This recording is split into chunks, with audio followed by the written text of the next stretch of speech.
Distributions for November. Okay, on page one, Blue Cross, for $5,247.51.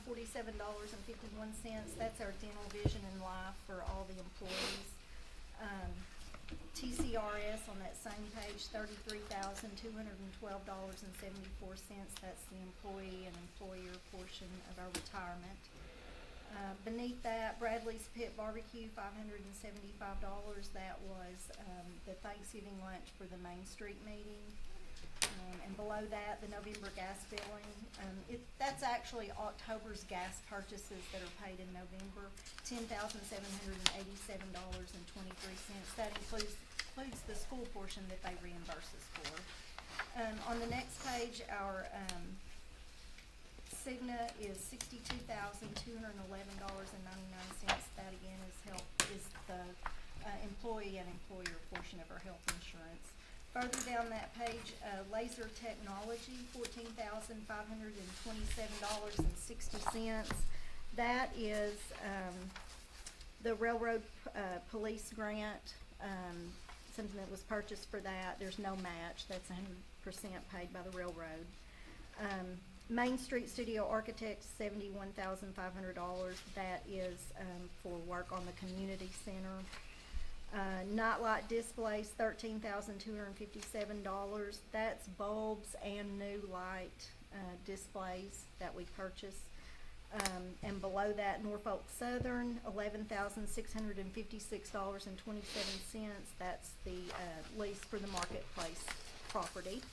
On the next page, about a quarter of the way down, Symbol Arts, $4,279.50. That's merchandise for the 150th celebration that we will actually sell.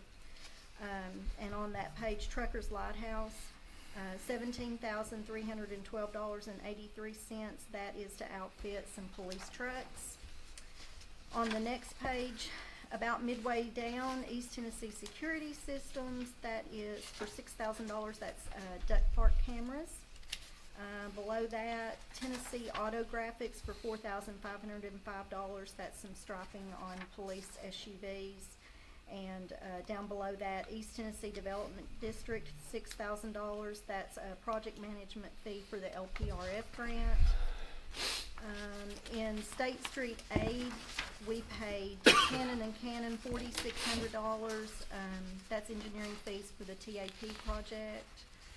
Nothing significant in drug fund.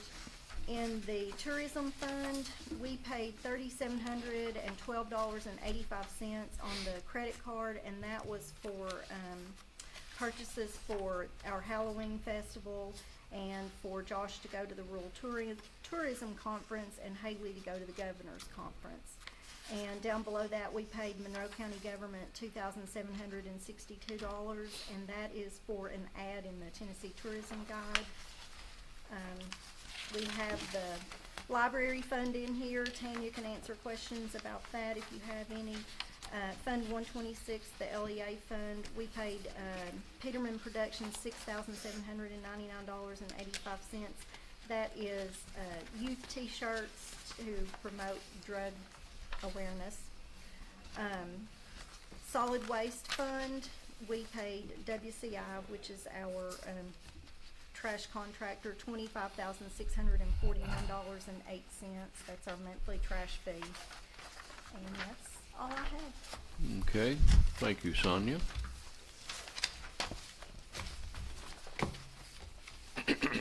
Do I hear a motion to accept the distributions for the month of November 2024? So moved. Second. Any questions or comments? Is there any, one of the sections says COVID funds, are we on any sort of time limit about doing something with those? Everything had to be spent out by December 31st, but everything has been spent. That's just the interest that we've earned. Okay. So it's basically sitting in there. We budgeted this year to transfer that money back to the general fund sometime during this fiscal year, Right. but we just haven't made the transfer yet. Okay. Anything else? We'll take a vote. All in favor, aye. Aye. Opposed likewise. Motion does carry. No one has registered for the public comment period for any of the items on the agenda, And we will now open a public hearing to take comments on 3 ordinances. First is ordinance number 1044 to abolish R4 zoning. Is there anyone present to make a comment on ordinance number 1044? These are items that we discussed in our workshop.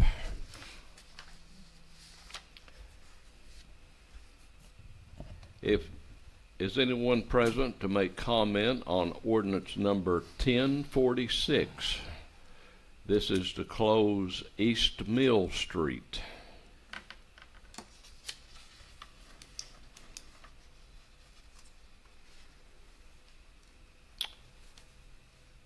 All right.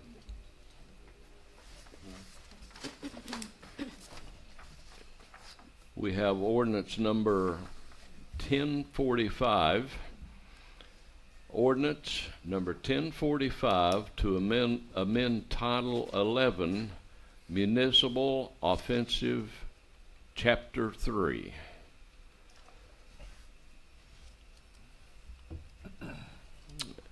Anybody here to make any comments on any of these ordinances that we're going to vote on later on? Okay. In old business, we will postpone the appointment for the tree board and the Hyper Reach contract until we have those items ready for action. We have ordinance number 1044 to abolish R4 zoning on second and final reading. Is there a motion? I make a motion for approval of abolishment of R4 zoning based on the recommendation of the Planning Commission. Second. Do I hear a second? Oh, we got a Commissioner Hughes, roll call vote then. Commissioner Hughes, Aye. Commissioner Mosier, Aye. Commissioner Richardson, Aye. Commissioner Stutz. Aye. Motion does carry. We have ordinance number 1045 to amend Title 11 Municipal Offensive Chapter 3 on second and final reading. Is there a motion? Make- I Go move ahead. to adopt ordinance number 1045 as amended. Second. Motion's made and second. Roll call vote. Commissioner Hughes, Aye. Commissioner Mosier, Aye. Commissioner Richardson, Aye. Commissioner Stutz. Aye. Motion carries. We have ordinance number 1046 to close East Mill Street on second and final reading. Do I hear a motion? Make a motion for approval of ordinance 1046 based on the recommendation of the Planning Commission. Second. Motion's made and second. Roll call vote. Commissioner Hughes, Aye. Commissioner Mosier, Aye. Commissioner Richardson, Aye. Commissioner Stutz. Aye. Motion carries. In new business, we received bids on the TDOT project to use surface transportation funds to replace repave Hawkins and Linwood Drive. And Jessica, you want to review this, the next step we got to do on this project?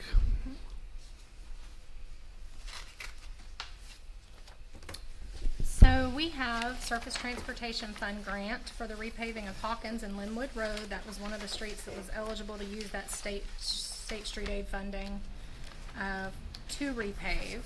Those bids were taken, they were due at 2 p.m. on Tuesday, December 3rd.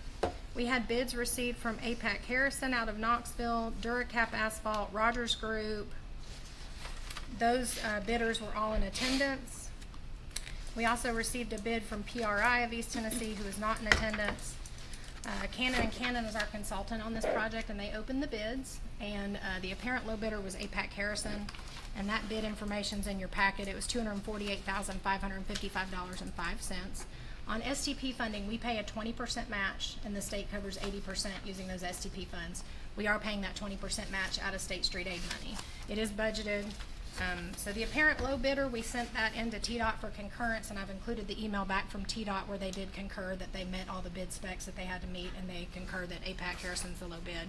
So you all do need to vote to approve that low bid, and if you'll also go ahead and vote that we can execute the contracts once TDOT approves the contracts. Those contracts will be going through myself, John Cleveland, TDOT, and APAC, and then back to us again. So sometimes that's a lengthy process, so that rather than have a called meeting to vote on that at that time, if you all would just go ahead and authorize that and also approve the bid from APAC Harrison. We'll send a letter tomorrow to APAC telling them that they're awarded the bid, and then we'll forward all of that to TDOT for approval, and TDOT will come back with contracts. Is this, the recommendation of Cannon and Cannon? It is. Okay. I make a motion for approval of APAC's bid. Is there a second? Second. All in favor, aye. Are we gonna include, do you wanna include the contracts in the The contract same motion? authorization, we can. Or do you wanna do two separate? Either way is fine. I can amend my motion to approve APAC and approve to move forward with the contract. Authorize the contract. Yep. Okay. Is there a second on the amendment? I got it. Okay. Thank you, Alan. All in favor, aye. Aye. Opposed likewise, motion does carry. Okay, need a motion now to authorize Jessica to sign contracts with TDOT. They included that in this. They include that? That was my Okay. amendment. Oh, okay. I apologize about that. All right, okay. City Attorney John Cleveland has requested these items concerning a tax sale. John, do you want to review the resolution? We've got tax sale coming up. We've got a tax sale coming up February the 26th. We have two parcels that over the course of the last few years, we have demolished the house in order to clean up the lot because it was completely dilapidated on these two. And that's left us with a special assessment for the cost of the cleanup of several to many thousands of dollars above the value of the bare lot that's left sitting there. If the clerk and master opens the bidding at the high bid for both the ad valorem taxes and the special assessment, it's almost certainly not going to get any bid at all. And it'll sit there and it'll go, the county will own it.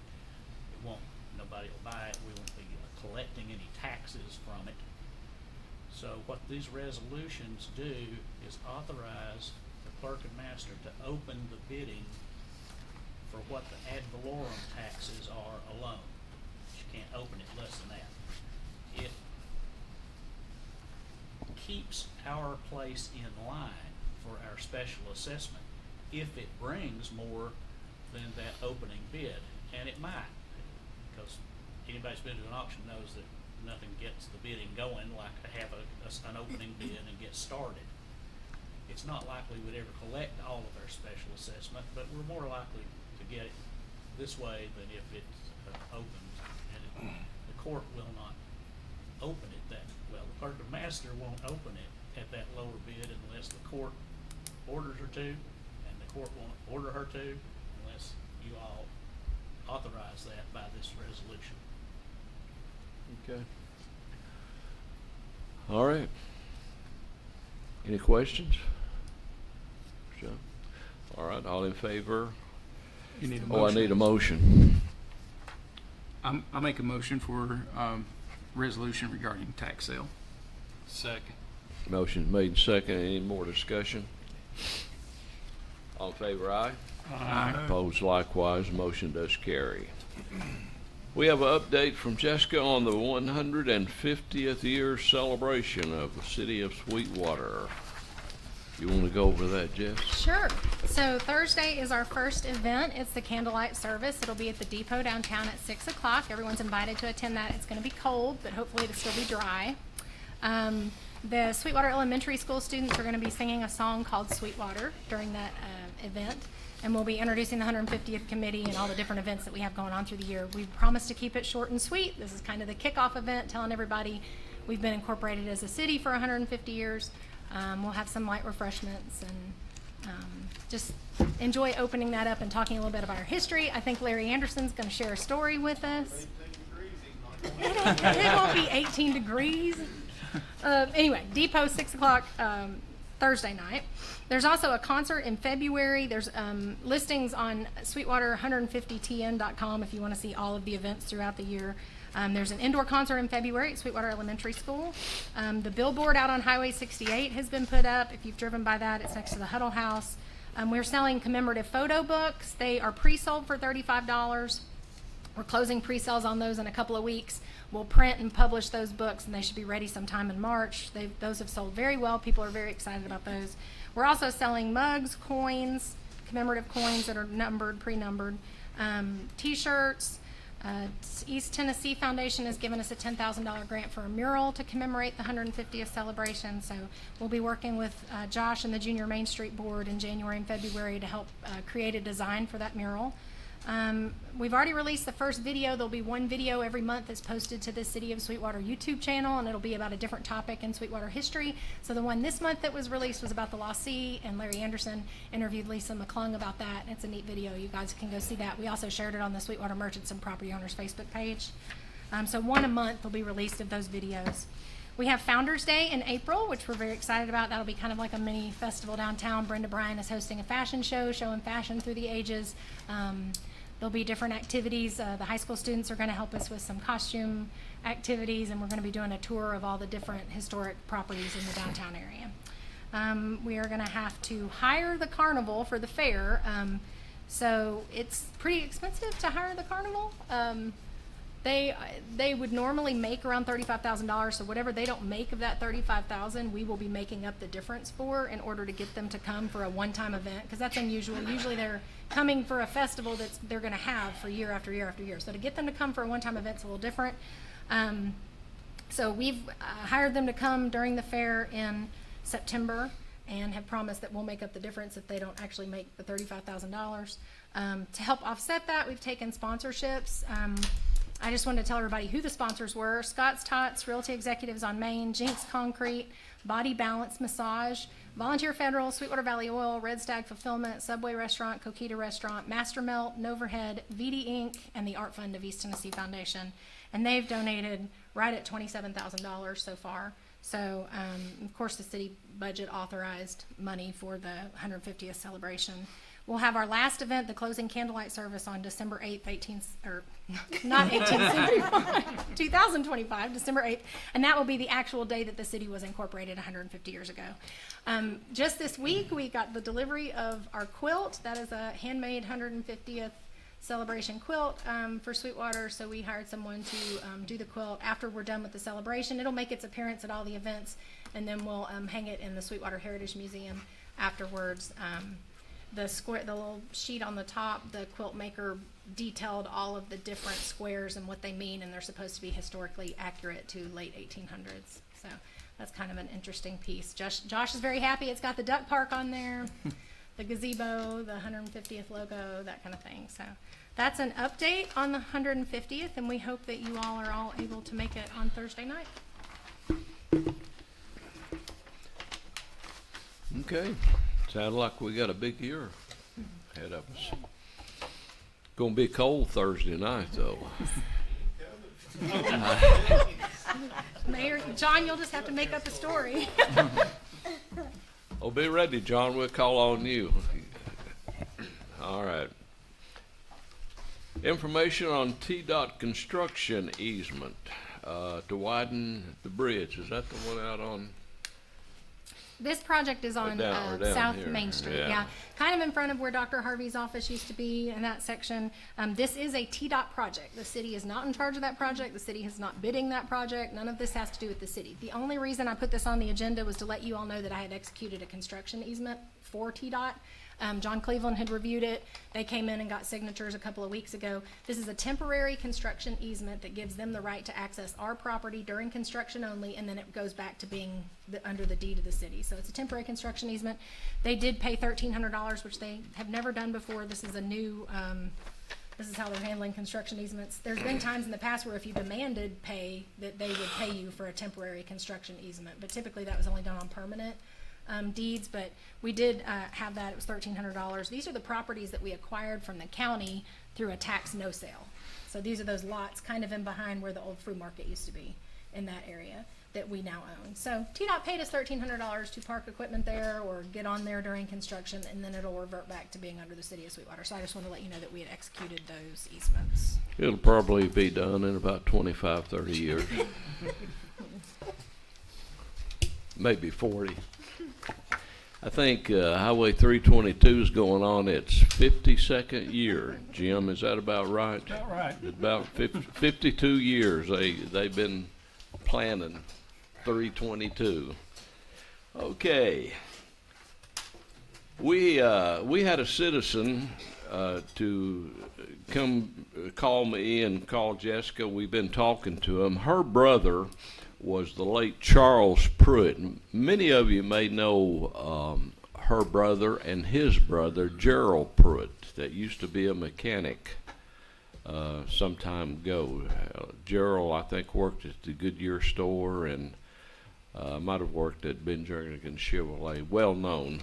But this is his brother. They have requested to put for us to name the bridge out on exit 60, or that's 62, isn't it? 62, after him.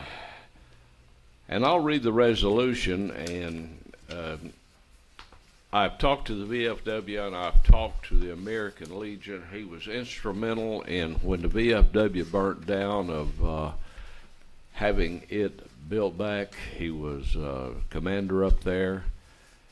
And I'll just read some of the highlights. Whereas Charles Pruitt generously gave to himself throughout his life for the betterment and prosperity of the citizens of the City of Sweetwater, the state of Tennessee, and the United States of America, serving over 20 years in the United States Navy. And whereas Charles L. Pruitt, a native of Sweetwater, enlisted in the United States Navy September 6, 1940, served aboard the USS Lexington aircraft carrier and the USS Henderson, as well as in the Philippine Islands, also Cavite, Japan, and other locations, surviving captivity in the Philippines and Japan for 3 years and 5 months. He was a POW, tortured in multiple camps, and aboard the hell ship Nota Maria and the Omiya Mashia coal mine. And whereas Charles L. Pruitt was liberated in September of 1945, retiring from the U.S. Navy as Chief Warrant Officer in October 1960, attended the University of Tennessee and other colleges and university, and was a member of the American Legion ex-POW, organized and a lifetime member of the Sweetwater VFW Gold Star 5156, and served as chaplain and honor guard as well. Jessica and I both went over, there's a stack of if anybody wants to see it, newspaper clippings that she supplied to us of some of the things he went through as a POW. And I think it'd only be fair, and I told her, I said, you know, she just wants something to honor him by. And so we have got this resolution that we want approval from the city to send this into Nashville and see if we can get, like we did the Clint Riddle Bridge, to get the bridge named after Charles Pruitt as a memorial to his outstanding service to the United States, City of Sweetwater, and everything. Have any question that we can answer? Jessica, you want to make a comment on this? And you've talked to her quite a bit. She is adamant about honoring her brother for all he went through. So do I hear a motion of approval of this resolution to be forwarded to the state of Tennessee for adoption? So moved. Second. Okay, all in favor, aye. Aye. Opposed likewise, motion does carry. It is time again to hold an election in June. We need to pass and forward this resolution to the Election Commission to have a election in June 2025. That's just around the corner too. So do I hear a motion for a resolution to have a election in June? So moved. Second. Motion been made in second. All in favor, aye. Aye. Opposed likewise, motion does carry. That's all the business on the published agenda. Anything else to come before the board? If not, we are adjourned. Thank you for being here.